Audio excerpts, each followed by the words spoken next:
Hello everyone, आप सभी का हमारे चैनल पे स्वागत है बच्चों। आज की वीडियो में हम class 12th mathematics chapter number 7 समाकलन से लेकर प्रायिकता के जितने भी इम्पोर्टेंट फार्मूला है वो सब मैं आपको बताने वाला हूँ।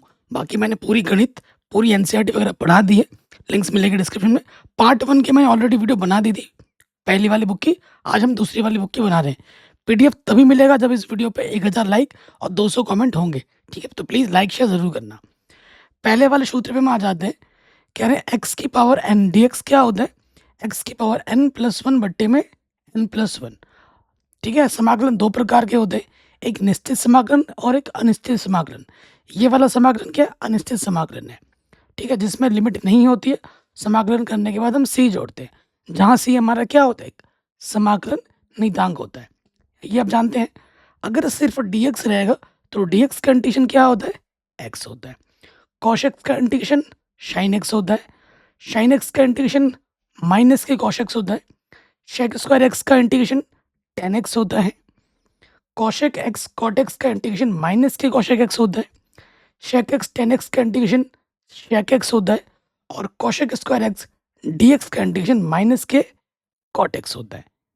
ठीक है, यहाँ सूत्रों की बात कर रहे हैं। अगर आप बोलोगे सर हमें समझाओ, तो समझाने के लिए तो आपको पूरी चैप्टर वाइज वीडियो देखनी पड़ेगी ना। यहाँ हम सिर्फ सूत्र देख रहे हैं। ठीक है, आगे बढ़ते हैं। अगर ए की पावर एक्स का अगर समाकलन होगा तो ए की पावर एक्स का ए की पावर एक्स ही होता है। ए की पावर एक्स का समाकलन क्या होता है? कांस्टेंट की पावर अगर फंक्शन हो तो ए की पावर एक्स का ए की पावर एक्स बट्टे में लॉग ए होता है। एक बट्टे एक्स का समाकलन क्या होता है? Log x. ठीक है, और एक बट्टे एक्स का लॉग ए ई होगा तो उसका क्या होता है? लॉग ए एक्स होता है। ठीक है, सूत्र भी बहुत इंपॉर्टेंट होते हैं क्योंकि बोर्ड एग्जाम में सूत्र पर ऑब्जेक्टिव क्वेश्चन एग्जाम आ जाते हैं।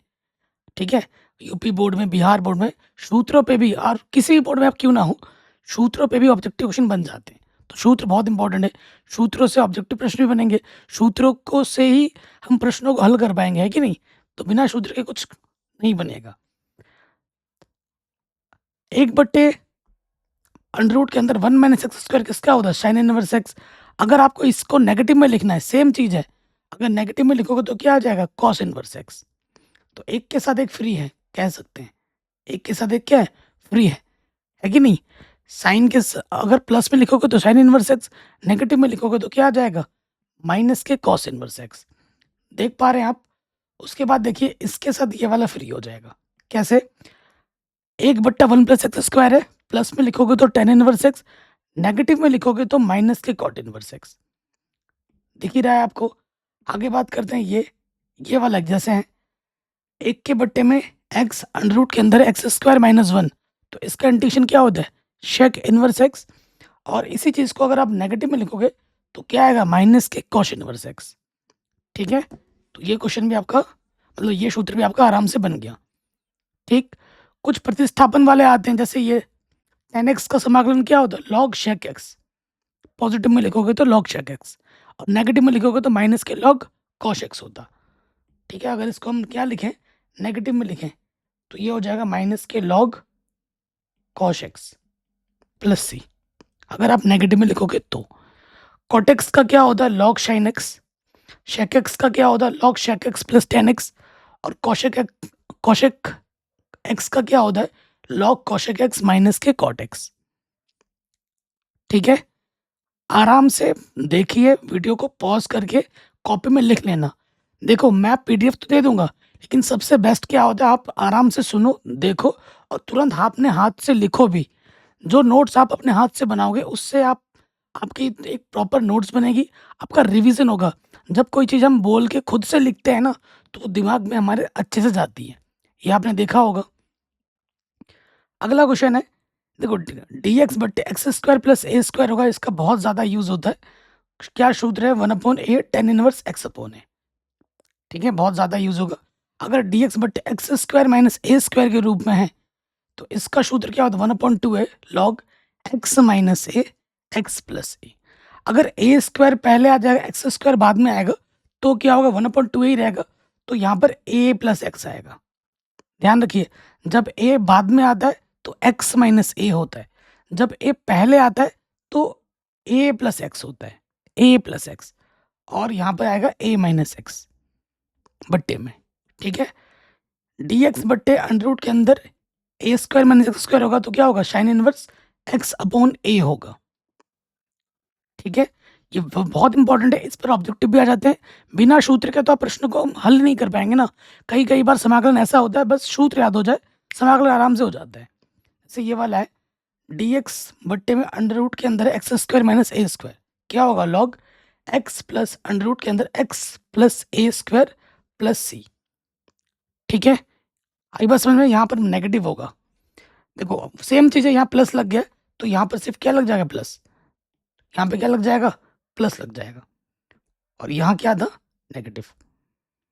आगे बढ़ते हैं।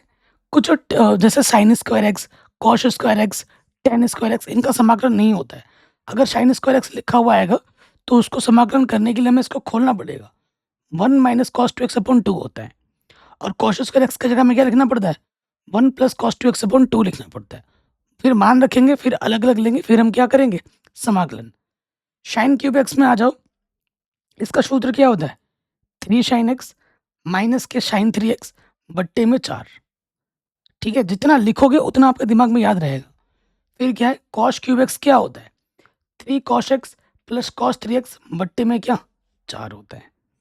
फिर ये कुछ सूत्र हैं, जैसे कि 2 साइन ए कॉस बी क्या होता है, साइन ए प्लस बी साइन ए माइनस बी, ठीक है। और ये सूत्र जो है वो देखो ये ये वाला और ये वाला सेम टू सेम है, ठीक है। आगे पीछे हो जाएगा, उससे फर्क नहीं पड़ता। इसमें देखो 2 कॉस ए कॉस बी अगर होगा तो क्या होता है, cos A plus B cos A minus B होता है। अगर दोनों के दोनों साइन है तो क्या होता है, cos A minus B minus cos A plus B. इसे कॉपी में लिखिएगा, ऑटोमेटिकली याद हो जाएगा। नेक्स्ट, अगर आपके पास परिमेय फलन आ जाता है, क्या आ जाता है, परिमेय फलन, हमें आप उसका समाकलन करना है। जैसे कि कुछ इस प्रकार से आ जाएगा, ऊपर होगा पी एक्स, नीचे होगा क्यू एक्स, और यहाँ पर होगा डी एक्स। इसका हमें समाकलन करना है, और इसका समाकलन पिछले साल 8 नंबर में आया था। 8 नंबर में या फिर 5 नंबर में आता ही आता है, और थोड़ा क्वेश्चन लंबा भी जाता है। देखो ऊपर तो होगा रैखिक, नीचे होगा क्या, द्विघात। ऊपर होगा रैखिक, नीचे होगा द्विघात। तो इन प्रश्नों में क्या होता है, हमें अंश दिक्कत करता है। हमें क्या दिक्कत करता है, अंश। अंश को हमें तोड़ के लिखना होता है, ए डी बाई डी बट्टे डी एक्स हर का अवकलज प्लस बी, ये सूत्र लगता है। अंश को तोड़ते हैं और अंश की जगह ये रखते हैं। हमें क्या करना होता है, इस ए का और इस बी का मान निकालना होता है, और फिर रख के हमें समाकलन करना होता है। ये प्रश्न आपको 7.4 प्रश्नावली में मिल जाएंगे, 7.5 प्रश्नावली में मिल जाएंगे, और 8 नंबर में एग्जाम में आता है, ठीक है। ये टेक्निक होता है, ठीक है। हर में आपको ये लेना होता है। अगर अंडरूट है तो अंडरूट को नहीं लेते हैं, सिर्फ अंदर अंदर का लेते हैं, ये ध्यान रखिएगा। प्रश्न तो मैंने सारे करा ही रखे हैं। फिर बात आ जाती है आंशिक भिन्न। कई बच्चे बोलेंगे सर आंशिक भिन्न कब लगाते हैं, सब पढ़ा रखा है। आंशिक भिन्न तब लगाया जाता है जब परिमेय फलन इसमें भी होगा, उचित भिन्न के रूप में हो, अंश बट्टे हर के रूप में हो, ठीक है। हर की घात ज्यादा होनी चाहिए और अंश की घात कम होनी चाहिए, उचित भिन्न के रूप में होना चाहिए ये। जब उचित भिन्न के रूप में होगा, ठीक है, तब जाके लगता है आंशिक भिन्न, अन्यथा नहीं लगेगा। कैसा हो सकता है, ऊपर को भूल जाओ फिलहाल, ऊपर वाला घात कम होता है। ऊपर कुछ भी लिखा उससे मतलब नहीं है, ऊपर वाला घात कम होना चाहिए नीचे वाले घात से, बस ये देखना है। अगर दो रैखिक गुणनखंड नीचे हैं तो क्या होगा, ए के बट्टे में पहला रैखिक, बी के बट्टे में दूसरा रैखिक, ठीक है। फिर हमें क्या करना होता है, हल करके ए और बी के मान निकालने होते हैं, रख देना होता है, समाकलन करना होता है, आंसर आ जाता है। अगर सेम चीज है, एक्स माइनस ए है और इसकी घात 2 है, तो ए के बट्टे में पहले सिंगल पावर आएगा, प्लस बी के बट्टे में फिर पूरा पावर आ जाएगा। अगर सपोज करो यहाँ 3 होता तो यहाँ 2, यहाँ सी के बट्टे में लिखता मैं एक्स ए की घात 3, ठीक है। जैसे यहाँ पर 3 रैखिक है, 3 रैखिक है तो ए के बट्टे में पहला रैखिक, बी के बट्टे में दूसरा रैखिक, सी के बट्टे में तीसरा रैखिक, ओके। जैसे यहाँ पर एक रैखिक है और एक का वर्ग है, तो ए के बट्टे में सिर्फ जो एक ये ले लिया, एक पावर, फिर बी के बट्टे में उसका डबल पावर ले लिया, और सी के बट्टे में ये आ गया। जब प्रश्न को करेंगे तभी आप समझ पाओगे। 7.5 प्रश्नावली मैंने सब पढ़ा रखा है। इसमें आ जाओ, इसमें एक रैखिक है और ये द्विघात है, इसका गुणनखंड नहीं हो सकता। तो जो रैखिक है उसके बट्टे में तो ये आ गया। अब ये द्विघात है तो यहाँ आ जाएगा बी एक्स प्लस सी। द्विघात के लिए बी एक्स प्लस सी लिखेंगे और बट्टे में वो पूरा आ जाएगा और हल करेंगे, ए बी सी हमें मिल जाएंगे, मान रखेंगे, समाकलन कर देंगे, आंसर आ जाएगा। ठीक है, कोई डाउट, कोई दिक्कत नहीं होगी। उसके बाद आ जाओ खंडशः समाकलन। आपके पास जैसे मान लेते हैं ये हमारे पास एक इंटीग्रेशन है, यहाँ पर लिखा है x और यहाँ लिखा है sin x dx, यहाँ हमें समाकलन करना है। ठीक है, तो अवकलज करने के लिए जब दो फलन होते हैं, यहाँ पर दो फलन है अलग अलग, दो फलन की गुणा हो रही है, तो यहाँ पर हमें लगाना है खंडशः समाकलन। ठीक है, इंटीग्रेशन बाय पार्ट्स नियम लगेगा। तो उसके लिए एक नियम चलता है, कौन सा नियम चलता है?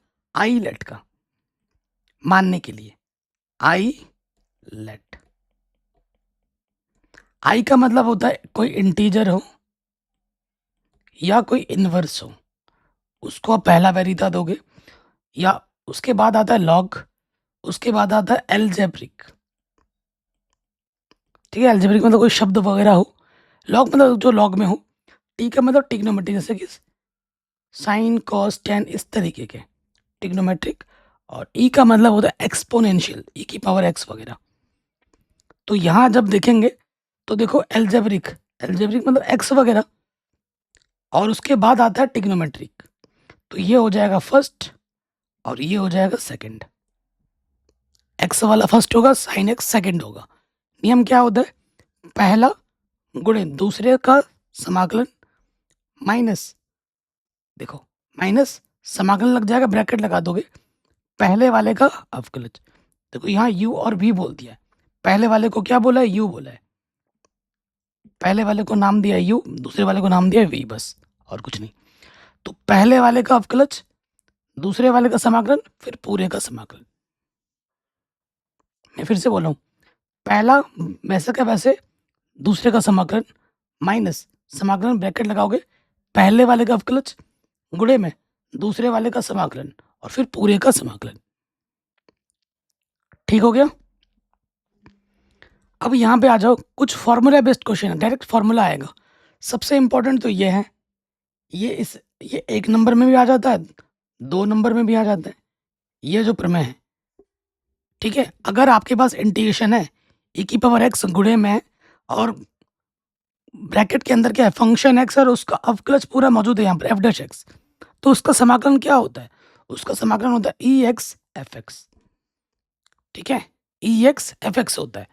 ये आपको देखने को मिलेगा प्रश्नावली 7.7 में। ठीक है, इस प्रकार के प्रश्न 7.6 में पढ़ा रखा, करा रखा है। ठीक है, ये 2 फॉर्मूले हैं एक्स्ट्रा, मैंने लिखवा दिए हैं। अगर आप IIT JEE की प्रिपरेशन कर रहे हैं तो उसमें आपको हेल्प करेगा। अगर कोई इंटीग्रेशन इस रूप में होता है तो उसका आंसर ये होता है।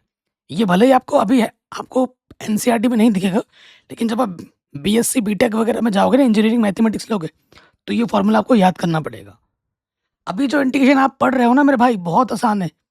जब BTech वगैरह में जाओगे, BSc मैथमेटिक्स लोगे ना, तब जो इंटीग्रेशन आएगी ना, वो देख के बोलेगा अरे वो तो इंटीग्रेशन एकदम बच्चा था, वो फिर कक्षा 12 वाला ऑटोमेटिकली आ जाएगा, इतना आसान लगेगा आपको। ठीक है, उसके बाद यहाँ आ जाइए, ये वाला फॉर्मूला है, अंडर रूट के अंदर एक्स स्क्वायर है, ए स्क्वायर है, इसका सूत्र अच्छे से याद कर लीजिए। ये वाला फॉर्मूला और ये वाला फॉर्मूला अच्छे से याद कर लीजिए, इसका बार बार उपयोग होगा। चैप्टर नंबर जो 8 है ना नई NCERT बुक के आधार पर, ये फॉर्मूला से ही सारा क्वेश्चन सॉल्व होगा। ये जो 6ठा नंबर पे है, सारा क्वेश्चन 8वें चैप्टर में इसी फॉर्मूले से सॉल्व होगा। तो ये वाला देखिए, एक्स स्क्वायर माइनस ए स्क्वायर क्या होता है? एक्स अंडर रूट के अंदर एक्स स्क्वायर माइनस ए स्क्वायर बट्टे में 2, यहाँ माइनस है तो यहाँ माइनस लग जाएगा, ए स्क्वायर बट्टे में 2 log x plus x square minus ए स्क्वायर अंडर रूट के अंदर प्लस सी। अब जब यहाँ प्लस है तो बस यहाँ प्लस लग गया, सूत्र बाकी डिक्टो सेम है। ठीक है, अगला सूत्र है अंडर रूट के अंदर a square minus x square, क्या होता है? एक्स अंडर रूट के अंदर a square minus x square बट्टे में 2 प्लस ए स्क्वायर बट्टे में 2 साइन इनवर्स एक्स अपॉन है। वेरी इंपॉर्टेंट है, जो 8वां चैप्टर आप पढ़ोगे ना, उसमें सारा क्वेश्चन इसी फॉर्मूले से सॉल्व होगा, सारा क्वेश्चन 8वें चैप्टर में एक ही फॉर्मूला यूज होगा नई NCERT बुक के आधार पर। ठीक है? 7वां चैप्टर बहुत ज़रूरी है। अगर आपको 7वां चैप्टर आ गया, 8वां ऑटोमेटिकली आ जाएगा, 9वां भी ऑटोमेटिकली आ जाएगा। तो 7वां ज़रूरी है। ठीक है? एक योगों की सीमा बता रहा हूँ, ये सिर्फ़ बिहार बोर्ड में, बाकी नहीं एनसीईआरटी बुक में इसको हटा दिया गया है। बोलेगा कि अगर योगफल की सीमा के द्वारा हल करो तो उसी के द्वारा हल करना होता है।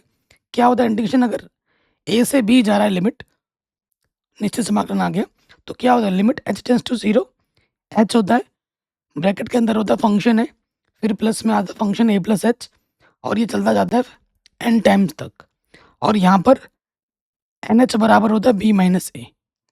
ठीक है? n पदों का योगफल का सूत्र ये होता है n n plus 1/2, n square का होता है n n plus 1/2, 2n plus 1 बट्टे में 6, और n क्यूब का क्या होता है, ऐसे लिख सकते हैं इसको, ऐसे भी याद कर सकते हो, n n प्लस 1/2 टोटल की घात 2 n क्यूब का होता है। ठीक है? तो नहीं एनसीईआरटी बुक में तो ये नहीं है फॉर्मूला, तो इसे आप स्किप कर सकते हो। फिर आ जाते हैं निश्चित समाकलन के गुणधर्म, बहुत इंपॉर्टेंट है। गुणधर्म पे आधारित प्रश्न एग्जाम में बड़े 8-8 नंबर में आते ही आते हैं। पहला p0 प्रॉपर्टी क्या है कि वेरिएबल को चेंज करके लिख सकते हो। अगर fx और dx है तो उसको हम ft dt fu du करके लिख सकते हैं, पहली p0 प्रॉपर्टी। दूसरी प्रॉपर्टी p1 क्या कहती है, अगर आप लिमिट को बदलते हो, जैसे नीचे आ गया ऊपर वाला, ऊपर आ वाला गया नीचे, a टू b था, यहाँ हमने कर दिया b टू a, तो नेगेटिव सामने आ जाता है। अगर लिमिट चेंज करोगे तो नेगेटिव सामने आ जाता है। ठीक है? p2 का उपयोग पता कहाँ होता है, मॉडुलस वाले प्रश्नों में, जो मॉडुलस वाला इंटीग्रेशन होता है उसमें ये वाला उपयोग करते हैं। अगर आपकी लिमिट a से b जा रही है फंक्शन x dx, तो इस फंक्शन को 0 रखते हैं, एक नया c का मान मिलता है, तो फिर उस c तक लेते हैं। फिर क्या जाएगा, a से c जाएगा फंक्शन x dx, c पे खत्म हो रहा तो c से स्टार्ट होगा, c से b फंक्शन x dx, और ये जो c है वो इस दोनों लिमिट के बीच में लाई करता है, और ये c आपको यहाँ से मिलता है फंक्शन को 0 मानने पर। ठीक है? मॉडुलस वाला प्रश्न है जो कि हमने हल कर रखा है, सिखा रखा है। p3 a टू b फंक्शन x dx है, तो इसको मैं लिख सकता हूँ फंक्शन में इन दोनों लिमिट को जोड़कर x उसमें से घटा दूंगा। इसका उपयोग एक आध प्रश्न में हुआ है, अच्छा प्रश्न है। ठीक है? लेकिन p4 का तो भाई अंधाधुंध उपयोग होगा, लगभग 90% क्वेश्चन में इस प्रमेय का उपयोग होगा, इस गुणधर्म का उपयोग होगा 90% क्वेश्चन में। ठीक है? तो ये बहुत इंपॉर्टेंट है। अगर लिमिट आपकी 0 से a जा रही है तो क्या होगा, 0 से फंक्शन a माइनस एक्स होगा dx। ठीक?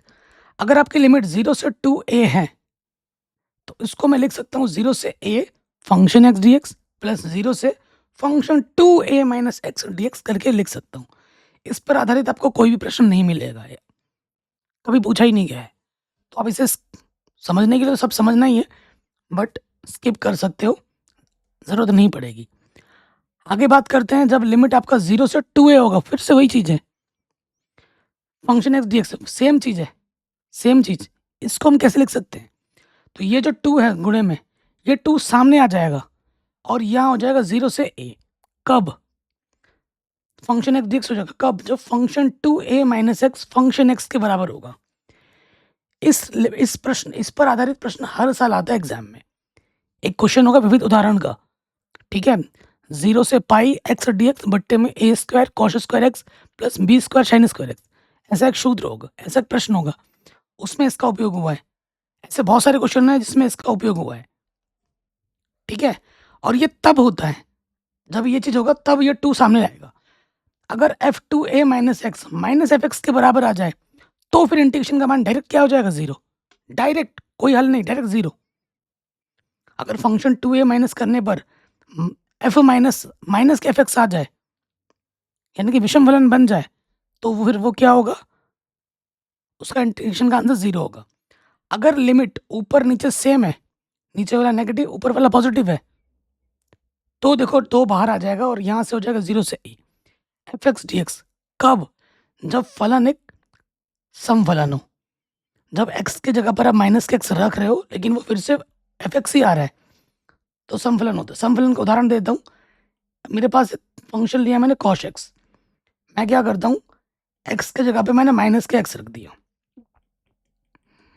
तो कॉस माइनस थीटा ही होता है, और कॉस एक्स को आपने क्या माना, F x. F minus x क्या आ गया, एफ एक्स। तो ये क्या है, ये है समफलन। समफलन है, तो जब समफलन होगा तो 2 सामने आ जाएगा, 0 से एफ एक्स डी एक्स हो जाएगा। अगर विषम फलन होगा तो डायरेक्ट इंटीग्रेशन का आंसर क्या आ जाएगा, 0। जैसे मैं उदाहरण देता हूँ विषम फलन का। फंक्शन मैंने ले लिया साइन एक्स, इसके जगह पे रखो माइनस के एक्स, ठीक है। तो ये हो जाएगा माइनस के साइन एक्स। साइन एक्स को मैंने क्या माना था, एफ एक्स। तो यहाँ देखो एफ माइनस एक्स किसके बराबर आ रहा है, माइनस एफ एक्स के बराबर आ रहा है। यानी कि ये क्या है, विषम फलन है।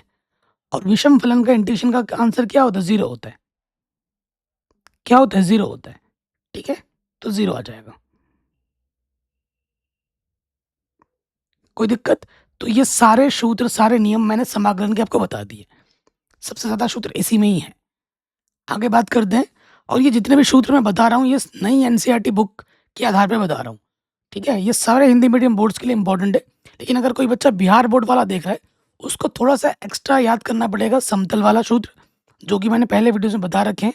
और हाँ, उसमें ही थोड़ा ज़्यादा याद करना पड़ेगा। समतल वाला टॉपिक आप अपने से सूत्र बना के याद कर लेना।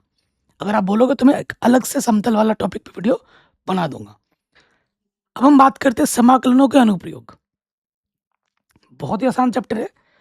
इसमें क्या है, अगर हमसे पूछेगा क्षेत्रफल, क्या पूछेगा, क्षेत्रफल।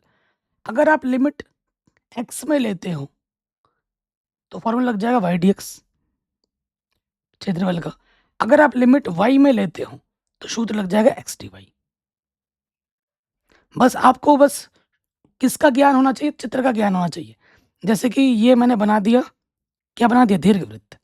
ये मैंने बना दिया दीर्घवृत्त, ठीक है। दीर्घवृत्त का जो सूत्र होता है वो होता है x square upon a square plus y square upon b square. चित्रों का अच्छे से ज्ञान हो। जैसे कि ये वाला पॉइंट होगा दीर्घ अक्ष 0, ये वाला पॉइंट होगा 0, बी लघु अक्ष, ठीक है। उसके बाद पैराबोला वगैरह जो होता है, ये हमारा क्या है, दीर्घवृत्त। दीर्घवृत्त हो गया, वृत्त हो गया, वृत्त का समीकरण हो गया, ये सब तो आपको पता ही होगा। जैसे मैंने यहाँ बना दिया, ये पैराबोला बना दिया। ये क्या बना दिया, एक पैराबोला यहाँ से जा रहा है। तो ये किसकी तरफ है, एक्स की तरफ है। तो इसका सूत्र क्या होगा, वाई स्क्वायर बराबर 4x, पैराबोला का समीकरण, जो कि केंद्र से होता हुआ जा रहा है। तो चित्र का अच्छा ज्ञान होना चाहिए आपको, ठीक है। ये सारी चीज़ें जो डिटेल में चीज़ें मैंने बताई हैं, चैप्टर वाइज जब पढ़ोगे, मैंने सारे चैप्टर करा दिए, मेरी बातों पे विश्वास नहीं है, प्लेलिस्ट खोल के देख लो, डिस्क्रिप्शन में मिलेगा, प्लेलिस्ट चेक कर सकते हो। सारा कुछ पढ़ा रखा है फ्री में, ठीक है। मैं इसीलिए बोल रहा हूँ, अगर आपको 7वां चैप्टर आता है तो 8वां आ जाएगा, क्योंकि 8वां क्या है, समाकलन ही तो है, और क्या है, समाकलन आता है तो 8वां आ जाएगा। 9वां चैप्टर में जब हल करने जाओगे तो क्या करना पड़ता है, समाकलन करना पड़ता है। तो 9वें चैप्टर में क्या आएगा, कोटि। तो कोटि क्या होता है, अधिकतम कितनी बार अवकलज किया गया है, तो वो होती है कोटि। और घात पूछता है आपसे, तो जैसे बहुपद की परिभाषा होती है ना, वैसे ही जो अवकल समीकरण होता है वो भी बहुपद के रूप में होना चाहिए। पावर में कोई रेडिकल्स ना हो, 1/5 माइनस के 1/2 ये सब ना हो। dy बट्टा dx किसी भी साइन के एंगल में, कॉस के एंगल में नहीं होना चाहिए। अगर ऐसा होगा तो घात परिभाषित नहीं होगी। जब घात परिभाषित होती है तो कोटि कैसे चेक करते हैं, और घात कैसे चेक करते हैं, जहाँ से आपने कोटि चेक की है उसकी मैक्सिमम पावर देखते हैं, तो वो घात होती है। और इस पर आधारित प्रश्न एग्जाम में आएगा ही आएगा, 2 नंबर का या फिर 1 नंबर का प्रश्न, 100% गारंटी आएगा, ठीक है। और वो मिलेगा आपको, क्योंकि ये समझने के लिए आपको प्रश्न हल करने पड़ेंगे, और यहाँ हम सूत्र बता रहे हैं, प्रश्न नहीं, ठीक है ना। प्रश्न देख लीजिए, प्रश्न 9.1 देख लीजिए, इंपॉर्टेंट क्वेश्चंस की वीडियो देख लीजिए हमारी, सारा नीचे मिल जाएगा। अवकल समीकरण को हल करने के लिए यहाँ से 5-5 नंबर का, 8-8 नंबर का, 2 नंबर का, 1 नंबर का क्वेश्चन एग्जाम में आता है। हाई स्कोरिंग चैप्टर है ये। तो 2 नंबर का एक प्रश्न आएगा वेरिएबल सेपरेबल से। वेरिएबल सेपरेबल में क्या होता है, एक्स को एक तरफ करना होता है, वाई को एक तरफ करना होता है, दोनों तरफ समाकलन करना होता है, आंसर आ जाता है। 2 नंबर का एक प्रश्न हर साल एग्जाम में आता है वेरिएबल सेपरेबल का। समघातीय अवकल समीकरण या तो ये 5 नंबर का आएगा या 8 नंबर का, और एक आएगा रैखिक अवकल समीकरण, ठीक है। रैखिक अवकल समीकरण दो टाइप का होता है, समघातीय भी हल करने के लिए दो टाइप के आपको मिलेंगे, ठीक है। समघाती में क्या होगा, हर एक वेरिएबल की पावर सेम होगी। प्रश्नों को हल करोगे तभी समझ पाओगे। जैसे समघाती आप सूत्र बना रहे हो डी वाई बट्टा डी एक्स के रूप में हमने बनाया, तो आप वाई बराबर क्या मानोगे, वी एक्स, और इसमें लगा दोगे फर्स्ट इंटू सेकंड, एक्स के सापेक्ष करोगे अवकलज, तो क्या हो जाएगा, v plus X D V बट्टा डी एक्स। इन दोनों मानों को उठाकर यहाँ पर रखना होगा। अगर आपका आता है डी एक्स बट्टा डी वाई, ऐसे प्रश्न आपको 90% मिलेंगे। पहला वाला 10% जो प्रश्न होता है वो डी एक्स बट्टा डी वाई का ही मिलता है। तो जब अगर ऐसा आ गया तो x की जगह पे हम क्या मानते हैं, वी वाई, और y के सापेक्ष अवकलज करते हैं, तो ये क्या हो जाता है, v plus Y D V बट्टा डी वाई। फिर इन मानों को उठाकर हमें यहाँ रखना होता है और फिर हल करना होता है समघाती अवकल समीकरण में। रैखिक अवकल समीकरण में दो टाइप के आते हैं। पहला टाइप क्या है कि आपको रैखिक अवकल समीकरण इस रूप का मिलेगा, किस रूप का, डी वाई बट्टे D X plus P Y is to Q के रूप का मिलेगा, जहाँ से आप p और q निकाल लोगे। फिर आपको निकालना होगा समाकलन गुणक। समाकलन गुणक एक नंबर में भी आ जाता है निकालने के लिए, तो उसका सूत्र होता है a की पावर p dx। देखो इस इधर जो होगा ना बट्टे में, यहाँ पर वही आएगा, ठीक है, p dx। फिर अवकल समीकरण का हल आपको निकालना होगा, जिसका सूत्र होता है ये,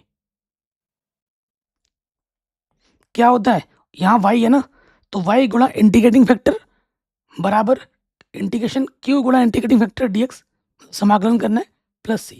इसका समाकलन करोगे आंसर आ जाएगा, ठीक है। और जब हम प्लस सी को हटाते हैं तो हमें कंडीशन दे रखा होता है x बराबर इतना, y बराबर इतना, तो हमें क्या निकालना होता है, विशिष्ट हल निकालना होता है। 8 नंबर का प्रश्न एग्जाम में आता है। फिर आ जाओगे यहाँ पर, अगर इस रूप में आता है डी एक्स बट्टा D Y plus P X to Q के रूप में आता है, तो समाकलन गुणक क्या होता है, a की पावर में समाकलन पी डी वाई। और अवकल समीकरण का हल कैसे निकलता है, x गुणा इंटीग्रेटिंग फैक्टर बराबर समाकलन q गुणा इंटीग्रेटिंग फैक्टर, यहाँ आ जाएगा डी वाई प्लस सी। आएगा ही आएगा, रैखिक अवकल समीकरण 100% आएगा। एक बार के लिए समघाती भले ही ना आए, लेकिन ये जरूर आएगा। लेकिन आते हैं दोनों हैं एग्जाम में, दोनों आते हैं एग्जाम में। सदिश क्या होता है, सदिश किसे कहते हैं, जिसका दिशा और परिमाण हमें दोनों मालूम है, उसे हम सदिश कहते हैं, उसे हम सदिश कहते हैं। जैसे सदिश में क्या होता है, सदिश बोलो तो दिशा 3 डायमेंशन में x हो गया, y हो गया, z हो गया। हमारे पास यहाँ पर एक बिंदु है, ठीक है, वो बिंदु का जो निर्देशांक है वो है एक्स वाई जेड। तो इसकी स्थिति सदिश क्या होगी, इस ओरिजिन से OP। तो OP को कैसे लिखा जाएगा, यहाँ पर एक्स वाई जेड एक्स आई प्लस वाई जे प्लस जेड के लिखा जाता है, ठीक है, स्थिति सदिश। फिर अगर हम बात करें, अगर ये हमारे पास एक वेक्टर है, सदिश है, हमें इसका क्या निकालना है, परिमाण निकालना है। परिमाण भी निकालूंगा अभी थोड़ी देर में। हमें इसका क्या निकालना है, दिक् अनुपात निकालना है, और फिर दिक् कोसाइन भी निकालना है। 2 नंबर में हर साल एग्जाम में आता है। तो दिक् अनुपात क्या होंगे, A B C से दर्शाते हैं। क्या होता है, I का गुणज x, B होगा y का गुणज, z का गुणज, और C क्या होगा, k का गुणज z। ये हमारे होगा दिक् अनुपात। अब हमें दिक् कोसाइन निकालने हैं। अगर हमें वेक्टर दे रखा है दिक् कोसाइन निकालने, तो दिक् कोसाइन का सूत्र होता है L M N। L बराबर होता है A बट्टे R, M बराबर होता है B बट्टे R, N बराबर होता है C बट्टे R, और ये जो R होता है वो होता है अंडर रूट के अंदर A square plus B square plus C square. ABC क्या है, हमारे दिक् अनुपात है। ये भी हो गया होगा। अगर हमारे पास कोई सदिश A दे रखा है और उसका हमें निकालना है मात्रक सदिश। मात्रक सदिश क्या होता है, ऐसा सदिश जिसका परिमाण निकालोगे तो 1 आएगा, उसे हम मात्रक सदिश कहते हैं। और मात्रक सदिश निकालने का सूत्र क्या होता है, A वेक्टर बट्टे में उसका परिमाण। अब आप कहोगे सर ये परिमाण कैसे निकाल दें, अगर आपके पास एक वेक्टर है ये एक्स आई प्लस वाई जे प्लस जेड के, और हमें उसका क्या निकालना है, परिमाण निकालना है, तो इसका सूत्र क्या होगा, अंडर रूट के अंदर आई के गुणज का वर्ग, जे के गुणज का वर्ग, के गुणज का वर्ग, ये होता है परिमाण। तो क्या होगा, जो भी आपको सदिश दे रखा है, अगर उसका आपको मात्रक सदिश निकालना है, तो सूत्र क्या होता है, ए वेक्टर बट्टे में उसका परिमाण। सिंपल, आराम से हो गया। नेक्स्ट, संरेख सदिश क्या होता है? अगर आपके पास कोई दो सदिश दे रखा है, किसी सदिश को किसी के मल्टीपल्स के फॉर्म में अगर दिखा दो तो वो सदिश आपका क्या होता है? संरेख सदिश होता है। ठीक है, ये सारा चीज मैंने चैप्टर जब पढ़ा रहा हूं सब मैंने बता रखा है। नेक्स्ट, दो बिंदुओं को मिलाने वाला सदिश क्या होगा? जैसे ये एक बिंदु है x1 y1 z1 और ये एक बिंदु है x2 y2 z2 और मुझे निकालना है जैसे कि PQ की तरफ जा रहा है, PQ निकालना है। तो इसके लिए क्या होगा? OQ vector minus OP vector होगा। Q बाद में, वो पहले आएगा, P पहले, वो बाद में आ जाएगा। तो अगर मैं OQ का पोजीशन वेक्टर निकालूं केंद्र से और OP का निकालूं तो OQ का मैं लिख सकता हूं x2i plus y2j plus z2k minus, और ये हो जाएगा x1i y1j z1k। तो यहां से हो जाएगा x2 minus x1i plus y2 minus y1 z और यहां आ जाएगा z2 माइनस z1k। ठीक है, ये सदिश होगा। अब आते हैं खंडरस सूत्र में। इस पर भी एग्जाम में प्रश्न आ जाता है, कभी कभी 5 नंबर में तो कभी कभी 2 नंबर में। आपको दो वेक्टर दिया होगा, ये एक वेक्टर है, ये एक वेक्टर है, इसके बीच से काटा गया, अंतर विभाजन किया गया। ठीक है, इसको m अनुपात n में व्यक्त हो गया है, हमें इसकी पोजीशन वेक्टर निकालनी है जहां से इसने इसको काटा है। ठीक है, तो क्या होता है सूत्र? mb plus N A m plus n। A vector B vector प्रश्न में दिया होगा, m n b प्रश्न में दिया होगा, बस सूत्र में लगा देना है अंतर विभाजन में। बाह्य विभाजन में बोलेगा तो बस माइनस लग जाता है, यहाँ क्या लग जाएगा? माइनस। सूत्र वही रहेगा। देखो, ये ए वेक्टर है, ये बी वेक्टर है। ठीक है, इसको हमने आगे बढ़ा दिया, ये जो वेक्टर है आर, इसको बाहर से काट रहा है, इतने टुकड़े को n है और ये टुकड़ा पूरा मेरा m है। तो सूत्र क्या हो जाएगा? M B minus N A बट्टे में m माइनस एन। कोई डाउट? कोई दिक्कत नहीं होगी।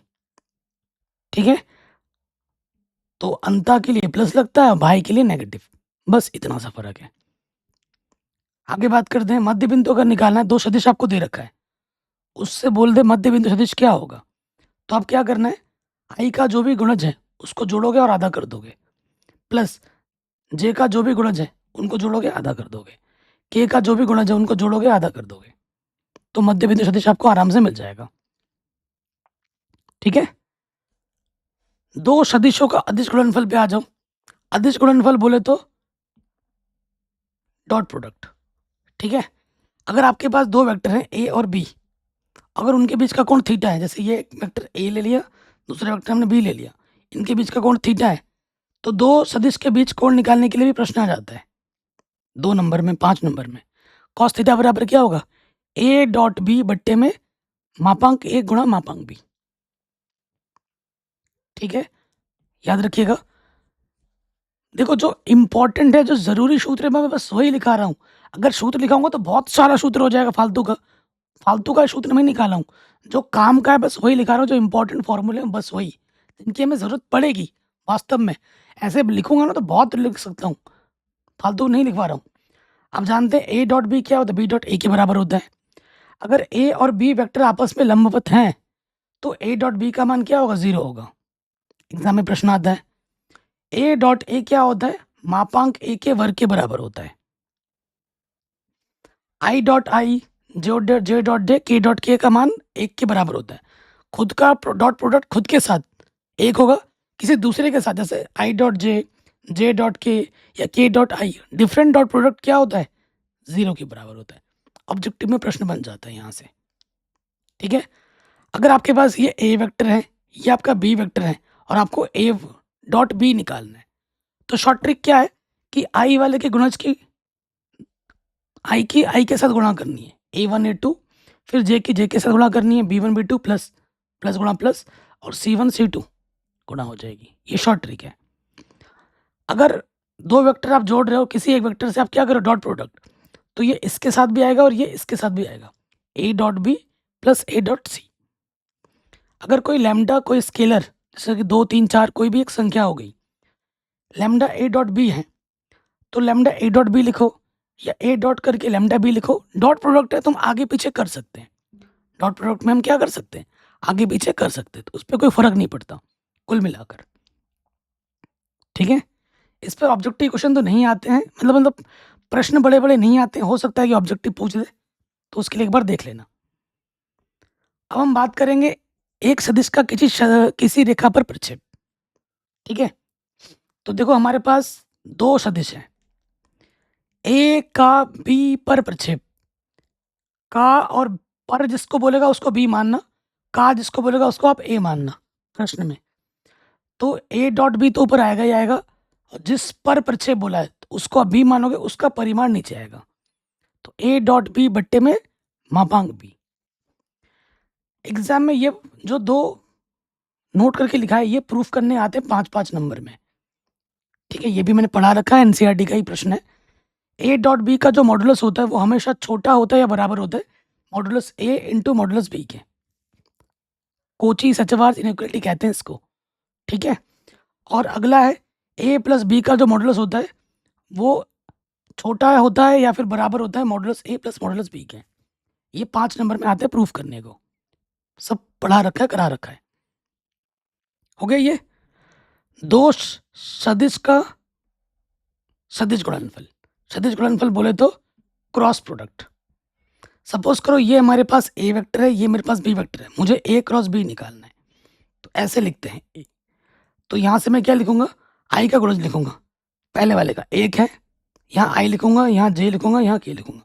पहले वाले का एक, जे का है 2, के का है 3, फिर अगले वाले का है 2, फिर यहाँ है -3 और फिर यहाँ पर है 2। ठीक है, आई के लिए मैं आई को छुपा दूंगा,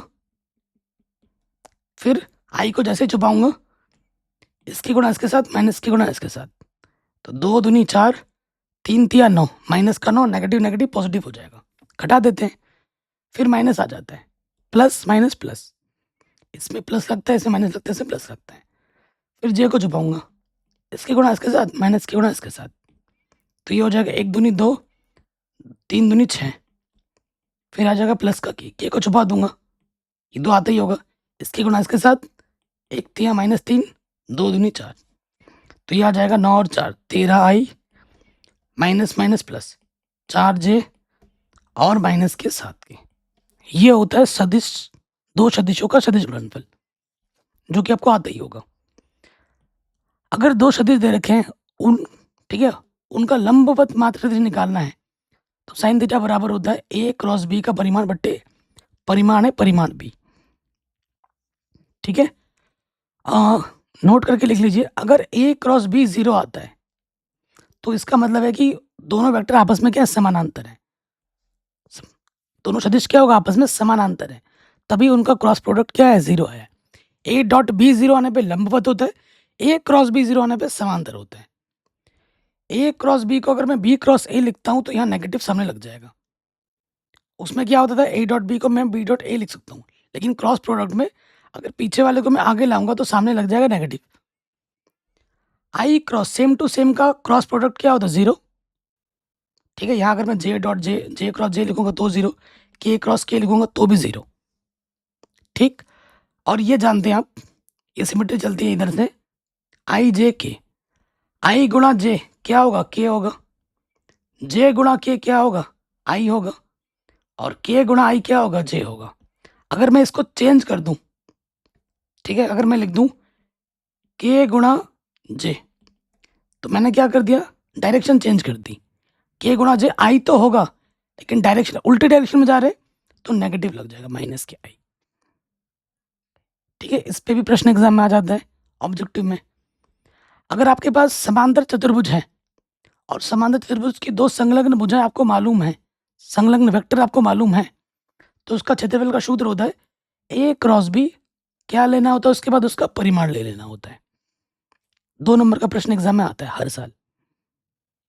उसके बाद ये इस साल एग्जाम में आता है इसको प्रूफ करने के लिए 5 नंबर में, ये प्रूफ करने के लिए। ठीक है, मॉडल पेपर मैंने सॉल्व भी करा रखा है। ए क्रॉस बी प्लस सी जो होता है ए क्रॉस बी प्लस ए क्रॉस सी के बराबर होता है। लैम्डा ए क्रॉस बी क्या होगा, लैम्डा ए क्रॉस बी लिखो या फिर ए क्रॉस लेमडा बी लिखो, बात एक ही है। ठीक हो गया। अब हम बात करेंगे त्रिविमीय ज्यामिति। जो मैं बोल रहा हूँ ना कि इस चैप्टर में कुछ प्लेन वाला टॉपिक मैंने नहीं लिया है, क्योंकि वो प्लेन वाला टॉपिक सिर्फ बिहार बोर्ड में, बाकी किसी बोर्ड में नहीं है। तो बिहार बोर्ड वाले मेरे बच्चों, मैंने ऑलरेडी इस सूत्र पे आधारित वीडियो बना रखी है। आप सर्च करोगे तो मिल जाएगा, डिस्क्रिप्शन में लिंक डाल दूंगा, वहाँ से देख लेना। ठीक है। अगर आप बोलोगे कि सर अलग से वीडियो बना दो तो भी बना दूंगा, टेंशन मत लो। काम का सूत्र है जितना वो सारा मैं लिखवा रहा हूँ। अगर हमारे देखो ये हमारा एक्स वाई जेड है और यहाँ पर एक पी पॉइंट है, पोजीशन वेक्टर उसकी है। एक्स के साथ इस पोजीशन वेक्टर के साथ जो कोण बन रहा है वो अल्फा बन रहा है, यहाँ पर बीटा बन रहा है और यहाँ पर गामा बन रहा है। तो दिक कोसाइन क्या होगा? अगर हमें एंगल्स दे रखे, कोण दे रखे, तो दिक कोसाइन का सूत्र होता है एल बराबर कॉस अल्फा, एम बराबर होता है कॉस बीटा और एन बराबर होता है कॉस गामा। 1 नंबर या फिर 2 नंबर में प्रश्न आ जाता है। आपको कोण दिया होगा, बोलेगा दिक कोसाइन बताओ, तो सूत्र में रख दोगे, आंसर आ जाएगा। दिक कोसाइन के बीच एक संबंध होता है कि L square plus M square plus N square को अगर वर्ग करके तीनों को जोड़ दिया जाए तो कितने के बराबर आएगा? हमेशा 1 के बराबर ही होगा। इस पर भी प्रश्न एग्जाम में आता है। इस टॉपिक पे दो बिंदुओं को मिलाने वाली रेखा के दिक अनुपात व दिक कोसाइन क्या होते हैं? एक रेखा ये है पी और ये बिंदु दूसरा ये है, दो बिंदुओं को मिलाने वाली, ये पी बिंदु है, ये क्यू बिंदु है। ठीक है। हमें पहले क्या निकालना होगा? दिक अनुपात। सूत्र क्या होता है? x2 माइनस x1, बी के लिए होता है y2 माइनस y1 और सी के लिए होता है z2 माइनस z1। ठीक है। और अगर ए बी सी निकल गए तो दिक कोसाइन तो आराम से निकल जाएगा। थोड़ी देर पहले 10वें चैप्टर में भी देखा था। एल एम एन क्या होता है? एल बराबर ए बट्टे आर, एम बराबर होता है बी बट्टे आर, एन बराबर होता है सी बट्टे आर, आर बराबर क्या होता है? अंडर रूट के अंदर a square plus b square plus c square. Simple, exam में आता ही आता है हर साल दिक कोसाइन निकालने के लिए। 100% मिलेगा ही मिलेगा। फिर हम आ जाते हैं रेखा का समीकरण। दो प्रकार के समीकरण होंगे, एक तो आएगा वेक्टर फॉर्म, आर बराबर ए प्लस लेमडा बी। इस पर आधारित प्रश्न आपको एनसीईआरटी में मैंने करा रखे हैं, पूरी एनसीईआरटी पढ़ा रखी है। और कार्तीय समीकरण आपको बिंदु दे रखा होगा x1 y1 z1 और ए बी सी आपके क्या होंगे? दिक अनुपात होंगे या फिर दिक कोसाइन होंगे। तो क्या होता है? x माइनस x1 बट्टे ए, y माइनस y1 बट्टे बी, z माइनस z1 बट्टे सी। ये हो जाएगा रेखा का कार्तीय समीकरण। एग्जाम में 1 या फिर 2 नंबर में आ जाता है। ठीक। दो बिंदुओं से जाने वाली रेखा का समीकरण क्या होगा? आपको दो बिंदु दे रखे हैं, बिंदु से वेक्टर बना सकते हैं। जैसे हमें एक बिंदु दे रखा है P, 1 2 3। अगर मुझे इसका वेक्टर बनाना है तो क्या हो जाएगा? i plus 2j plus 3k हो जाएगा, है ना। तो आपको दो बिंदु दे रखा होगा, पहले बिंदु से ए वेक्टर बनाओगे, दूसरे बिंदु से बी वेक्टर बनाओगे। तो दो बिंदु से जाने वाली रेखा का जो समीकरण होगा वो क्या होगा? वेक्टर फॉर्म में ए प्लस लेमडा बी माइनस ए वेक्टर। ठीक है। कार्तीय में क्या होगा? x minus x1 y minus y1 z minus z1 बट्टे में x2 माइनस x1। जब आपको दो बिंदु दे रखी है ना, सपोज करो ये P बिंदु है, ये x1 y1 z1 है और ये Q बिंदु है, x2 y2 z2 है। तो ये सूत्र में रख दोगे तो दो बिंदु से जाने वाली रेखा का क्या मिल जाएगा? आपको समीकरण मिल जाएगा। ठीक है, आराम से हो गया। आगे बढ़ते हैं। कोण की बात, कोण पे प्रश्न आ जाते हैं बड़े बड़े 5-5 नंबर में। अगर आपको दो रेखा पता है, दे रखी है प्रश्न में, और उन दोनों रेखाओं के आपको क्या पता है? L1 M1 N1 direction cosine पता है। क्या पता है? दिक कोसाइन आपको मालूम है। क्या है दिक cosine? L1 M1 N1 L2 M2 N2। तो उनका जो सूत्र होता है, उनके बीच के का जो कोण होता है वो होता है कॉस थीटा बराबर L1 L2 plus M1 N2 plus N1 N2। सबसे आसान सूत्र है वो। कॉस थीटा में ये होता है, साइन थीटा में लिखोगे तो ये होता है। साइन थीटा में याद मत करना, बड़ा टफ पड़ जाएगा। ठीक है। अगर हमें दो रेखाएं दे रखी है, सेकंड केस ये बन जाता है। सेकंड केस क्या है? ये यदि A1 B1 C1 A2 B2 C2 दिक अनुपात दे रखे हैं, दिक कोसाइन नहीं, दिक अनुपात अगर आपको मालूम है तो सूत्र क्या होता है? तो सूत्र ये होता है कॉस थीटा बराबर एग्जाम में प्रश्न आया था पिछले 5 नंबर में। कॉस थीटा बराबर क्या होता है, a1 a2 plus b1 b2 plus c1 c2 बट्टे में अंडर रूट के अंदर a1 square plus b1 square plus c1 square गुणा a2 square plus b2 square plus c2 square. ये सूत्र होता है। ठीक है, देखो बार बार बोल रहा हूं, दिक कोसाइन दिया होगा तो ये लगाओगे, दिक अनुपात दिया होगा तो ये लगाओगे, दो रेखाओं के बीच कोण निकालने वाला सूत्र। ठीक है, कंफ्यूजन मत पाल लेना। साइन थीटा भूल जाओ, ये कभी नहीं आता। कॉस थीटा में याद करना, वो कोण पूछेगा, वो ये नहीं पूछेगा साइन थीटा में निकाल के दिखा, कॉस में निकाल के दिखा। ठीक है, अगर दो रेखाएं परस्पर लंबवत हों तो कंडीशन क्या होगी, ये एक रेखा है और ये दूसरी रेखा है, ये आपस में लंबवत है, तो कंडीशन क्या होगी, L1 M1 L1 L2 plus M1 N2 plus N1 N2 का मान 0 है। अगर आपको दिक कोसाइन दे रखा है तो दिक अनुपात में भी यही होता है। ये देखो L1 L2 plus M1 M2 plus M1 N2 दोनों रेखाएं होंगी, दोनों रेखाओं के आपको डायरेक्शन कोसाइन मालूम होंगे तो ये सूत्र लगा दोगे। इस टॉपिक पे प्रश्न आता है 5 नंबर का या फिर 2 नंबर का। पिछले साल 5 नंबर का आया था इस टॉपिक पे प्रश्न, लंबवत वाला कंडीशन पर। या फिर अगर आपको दिक अनुपात भी दे रखा है उसकी कंडीशन भी यही होती है, a1 a2 plus b1 b2 plus c1 c2 का मान क्या होता है, 0 के बराबर होता है। ऑब्जेक्टिव में भी प्रश्न आ जाता है, सब्जेक्टिव में भी आ जाता है। अगर समांतर हो, दो रेखा अगर समानांतर तो कंडीशन क्या होगी, दो रेखा दे रखी है, दोनों अगर आपस में समानांतर हो तो ये कंडीशन होती है, ये वाली देखिए, L1 L2 plus M1 M2 sorry L1 बट्टा L2 बराबर होता है M1 बट्टे M2 बराबर होता है N1 बट्टा N2। तीनों के अनुपात बराबर अगर हैं तो समांतर है। सेम चीज आ जाती है अनुपात के लिए, दिक अनुपात के लिए, A1 बट्टा A2 बराबर है B1 बट्टा B2 के बराबर है C1 बट्टा C2 के, तो यहाँ B2 कर लेना या 2 है। ठीक है, तो क्या होगा, समांतर होगा। अब ये एक टॉपिक है, इस टॉपिक पे प्रश्न एग्जाम में आया था पिछले साल 5 नंबर में। ठीक है, 5 नंबर वेरी वेरी इंपॉर्टेंट है। अगर आपको दो रेखा दे रखी है, पहली वेक्टर फॉर्म में r बराबर a1 plus lambda b1, r बराबर a2 प्लस लेमडा b2, फिर उनके बीच का कोण क्या होगा, बताओ बताओ, फिर कोण क्या होगा, ये सूत्र याद रखिए। cos थीटा बराबर क्या होगा, b1 डॉट b2 बट्टे में b1 का परिमाण b2 का परिमाण। कोई भी अगर नेगेटिव मान आएगा तो उसको भी परिमाण में लेना है, पॉजिटिव में ही लिखना है। ठीक है, r बराबर क्या, अगर दो वेक्टर फॉर्म में है तो ये सूत्र आप लगाओगे। 5 नंबर पे रिजल्ट प्रश्न आया था 5 नंबर में। कुल मिला के मैं बोल रहा हूँ कोण निकालने के लिए प्रश्न एग्जाम में जरूर आएगा, कोण निकालने के लिए इस चैप्टर से, और न्यूनतम दूरी निकालने के लिए 100% आता ही आता है। कोण निकालने के लिए 5 नंबर, न्यूनतम दूरी निकालने के लिए 8 नंबर या फिर 5 नंबर, और रेखा का समीकरण निकालने के लिए 2 नंबर या फिर 1 नंबर में आएगा ही आएगा, 100% गारंटी है, आएगा ही आएगा। ओके, अगला टॉपिक है दो रेखाओं के बीच की न्यूनतम दूरी, वेरी वेरी इंपॉर्टेंट। इस टॉपिक पर प्रश्न आएंगे ही आएंगे, हो सकता है वेक्टर में आ जाए या कार्टेशियन फॉर्म में आ जाए। पहली बात करते हैं, अगर वेक्टर फॉर्म में है, ये पहली रेखा है, ये दूसरी रेखा है, इनके बीच की न्यूनतम दूरी निकालनी है। ये पहले वाले का समीकरण है, पहली वाली रेखा का समीकरण है वेक्टर फॉर्म में, r बराबर a1 प्लस लेमडा b1, दूसरी रेखा का समीकरण r बराबर a2 प्लस लेमडा b2। तो इनके बीच की जो न्यूनतम दूरी होगी, इनके बीच की न्यूनतम दूरी का जो सूत्र होगा वो क्या होगा, ये होगा, सूत्र याद करके ले लो, क्या है, a2 माइनस a1, इधर निकालोगे b1 क्रॉस b2, जो आएगा उसका क्या निकालोगे, डॉट प्रोडक्ट, बट्टे में ये जो भी आया b1 क्रॉस b2 उसका क्या निकालोगे, परिमाण। और अगर हल करने के बाद नेगेटिव में आए पॉजिटिव में, आपको पॉजिटिव में ही लिखना है क्योंकि दूरी कभी माइनस में नहीं होती है, इसी वजह से ये क्या लगा पड़ा है, मॉडुलस लगा पड़ा है,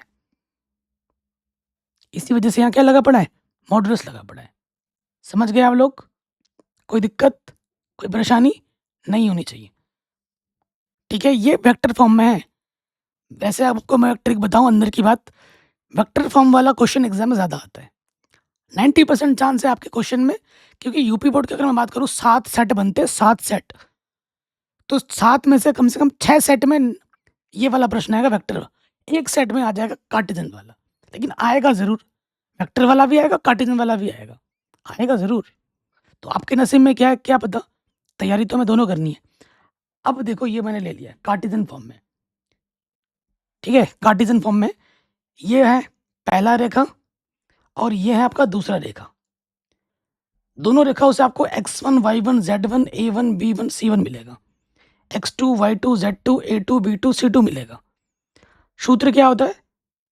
न्यूनतम दूरी को अंग्रेजी में बोलते हैं शॉर्टेस्ट डिस्टेंस, एसडी से लिखते हैं। यहाँ लिखोगे परिमाण, यहाँ आएगा x2 minus x1, y2 minus y1, z2 minus z1। फिर नीचे a1, b1, c1, a2, b2, c2। कई बच्चे इसको याद नहीं कर पाते, रटने लग जाते। रटना नहीं है, आपको क्या करना है, इसको छुपा दो, b1 c2 minus c1 b2 का होल स्क्वायर प्लस, फिर क्या करना है, इसको छुपा दोगे तो इसमें इसकी गुणा इससे पहले करनी है, c1 b2 a1 c2। इसको भी हल करने का ट्रिक मैंने बता रखा है, स्क्वायर। फिर इसको छुपा दोगे, ये आ जाएगा a1 b2 minus b1 a2 का होल स्क्वायर। ठीक है, इन प्रश्नों को भी मैंने हल करा रखा है, एनसीईआरटी में भी करा रखा है, इंपॉर्टेंट क्वेश्चन में भी करा रखे हैं, जाके आप देख सकते हैं। अगला आता है समांतर रेखाओं के बीच की दूरी। सेम क्वेश्चन है, बीच की दूरी है लेकिन समांतर बोला है, और समांतर के लिए एग्जाम में प्रश्न वेक्टर फॉर्म में ही आता है। ठीक है, वेक्टर फॉर्म में ही आता है। कैसे पता लगेगा कि भैया ये समांतर है? कैसे पता लगेगा? जब इसका बी और इसका बी सेम टू सेम हो, b1 b2 अलग ना होकर जब सेम टू सेम होते हैं तो समांतर होता है। और उसका जो सूत्र होता है डी बराबर, वो होता है B cross product a2 minus a1 बट्टे में b का परिमाण। जो भी आएगा ऊपर में भी परिमाण आएगा यहाँ पर। ठीक है, ये चीज जो आप निकालोगे ना, यहाँ पर परिमाण लगा देना, यहाँ पे भी परिमाण आएगा। ये चीज आप निकालोगे, इसका भी आपको क्या निकालना होता है, परिमाण निकालना होता है। पिछले साल 8 नंबर में आ गया था, और मैक्सिमम बच्चे ये प्रश्न गलत करके आए थे। वो ये वाला सूत्र लगाने बैठ गए थे, हुआ ही नहीं, क्योंकि वो सोचते हैं कि यही से सारा हो जाएगा। भाई समांतर का भी आ जाता है एग्जाम में, पिछले साल आ गया था 8 नंबर में। तो बस ये तो और आसान हो गया, कैलकुलेशन और छोटी हो गई। ठीक है, रैखिक प्रोग्रामर में कोई सूत्र ही नहीं है भाई। क्या है, ग्राफ का क्वेश्चन है, इसमें सूत्र ही नहीं है, नो फॉर्मूला, इसमें कोई फॉर्मूला ही नहीं है, इसमें कॉन्सेप्ट है ओनली। ठीक है, इसमें क्या है, ओनली कॉन्सेप्ट, सारा कुछ पढ़ा रखा है। यहाँ से एक प्रश्न 5 नंबर का आएगा, 5 मार्क्स का एक प्रश्न आएगा, ग्राफ का प्रश्न। 13वें चैप्टर में आ जाओ, प्रायिकता क्या होती है, संभव परिणाम बटे कुल परिणाम। प्रायिकता कक्षा 9 में, 10 में, 11 में, 12 में भी पढ़ रहे हो। प्रायिकता की जो रेंज होती है आप जानते हो, किसी भी घटना की प्रायिकता का मान एक से छोटा होता है, 0 या 0 से बड़ा होता है। ठीक है, ये बेसिक चीजें हैं। सप्रतिबंध प्रायिकता पर आधारित प्रश्न आपको एग्जाम में जरूर मिलेगा, 100% गारंटी है। ठीक है, कॉन्सेप्ट तो नहीं बता रहा हूँ, यहाँ फॉर्मूला बता रहा हूँ। पी ई बट्टे एफ क्या होगा, पी ई इंटरेक्शन एफ बट्टे पी एफ होता है कि नहीं, ये चीज आप जानते ही हैं। और इस पर आधारित प्रश्न 5 नंबर में या फिर 2 नंबर में, सप्रतिबंध प्रायिकता पर आधारित प्रश्न लिख लो मेरे से, 5 नंबर में या 2 नंबर में आएगा ही आएगा। अपवर्ती घटना क्या होती है, जब दो हमारे पास चीजें हैं और उनका उभयनिष्ठ कुछ भी नहीं है, उसे हम अपवर्ती घटना कहते हैं। तो अपवर्ती घटना की जो प्रायिकता होती है उसका मान क्या होता है, 0। यानी कि दो घटनाओं का उभयनिष्ठ कुछ भी नहीं है तो 0 है। तो जब कुछ है ही नहीं तो उसका प्रायिकता क्या होगी, 0 होगी। तो अपवर्ती घटना की जो प्रायिकता होती है, पी ए इंटरेक्शन बी का जो मान होता है वो 0 होता है। स्वतंत्र घटना क्या है कि पी ए इंटरसेक्शन बी किसके बराबर होगा, पी ए गुणा पी बी के बराबर होता है। इस पे आधारित प्रश्न एग्जाम में आता है 1 या फिर 2 नंबर में आएगा जरूर। ठीक है, स्वतंत्र घटना पे आधारित प्रश्न। उसके बाद ये नियम है, इस पे आधारित प्रश्न 1 नंबर में आता है, पी ए इंटरसेक्शन बी क्या होता है, P A plus P B minus P A union B होता है। अगर यहाँ इंटरसेक्शन लगाए तो यहाँ माइनस करके यूनियन लगाओगे, और अगर यहाँ यूनियन लिख रहे हो तो यहाँ माइनस करके इंटरसेक्शन वाला लगा दोगे। उसके साथ साथ अगर ए और बी स्वतंत्र हैं, ए व बी स्वतंत्र हैं, तो ये कंडीशन भी होल्ड होती है कि पी ए यूनियन बी किसके बराबर होता है, 1 minus P A dash P B dash के बराबर होता है। उसके बाद बेज प्रमेय पे आधारित प्रश्न एग्जाम में आएगा ही आएगा, 8 नंबर। ठीक है? बिहार बोर्ड में अगर आप हो तो इसमें कुछ आगे और आ जाएगा, बाइनोमियल डिस्ट्रीब्यूशन, प्रोबेबिलिटी डिस्ट्रीब्यूशन पे आधारित प्रश्न है, ठीक है? और माध्य वगैरह आ जाएगा, प्रसरण वगैरह आ जाएगा, तो वो आप अलग से याद कर लेना, ठीक है? मैं बोल दे रहा हूँ, क्योंकि यहाँ पे मैं मैक्सिमम बच्चों के लिए बना रहा हूँ। अगर ये मैं यहाँ पे कवर कर देता ना तो ये बच्चे कन्फ्यूज़ हो जाते हैं। यूपी बोर्ड वाले, एमपी बोर्ड वाले, राजस्थान बोर्ड वाले, ये लोग ज़्यादा संख्या में हैं। आप लोग भी मेरे दिल के पास हो, आप लोग भी मेरे स्टूडेंट हो, लेकिन आप लोगों के लिए मैं उन वीडियोज़ को ना जो अलग छोड़ रहा हूँ, वो अलग से बना के मैं आपको दे दूँगा, जो मैं यहाँ पे स्किप किया है, ठीक है? ताकि इनको कन्फ्यूज़न ना हो, ये एकमात्र कारण है। अगर मैं बताता कन्फ्यूज़न भी हो जाती, वीडियो भी लंबी होती। बेस पर में क्या होता है? बेस पर में 2 चीज़ों से मिलकर बना होता है। एक तो लगती है सहप्रतिबंध प्रायिकता और लगती है रिवर्स प्रोबेबिलिटी का कॉन्सेप्ट। तो यहाँ फ़ॉर्मूला क्या होता है, अगर PE1 अपॉन मुझे A निकालना है, तो यहाँ क्या होगा PE1 बट्टे PA बट्टा E1 बट्टे में आ जाएगा PE1 PA बट्टा E1 plus PE2 plus PA बट्टा E2। अगर 2 घटना है, 3 घटना होगी तो क्या हो जाएगा PE3 PA बट्टा E3 हो जाएगा, ठीक है? तो ये सब चीज़ें समझने के लिए बेस्ट है प्रश्नों को हल करना।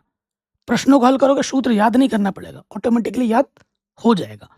पूरी गणित पढ़ा रखी है, डिस्क्रिप्शन खोल के एक बार देखिए, सारा कुछ मिल जाएगा फ्री में। पूरी NCERT, chapter wise important question, chapter wise important revision, उसके बाद मॉडल पेपर, सारा कुछ करा रखा है। जाके एक बार देखिए, सारा कुछ फ्री है।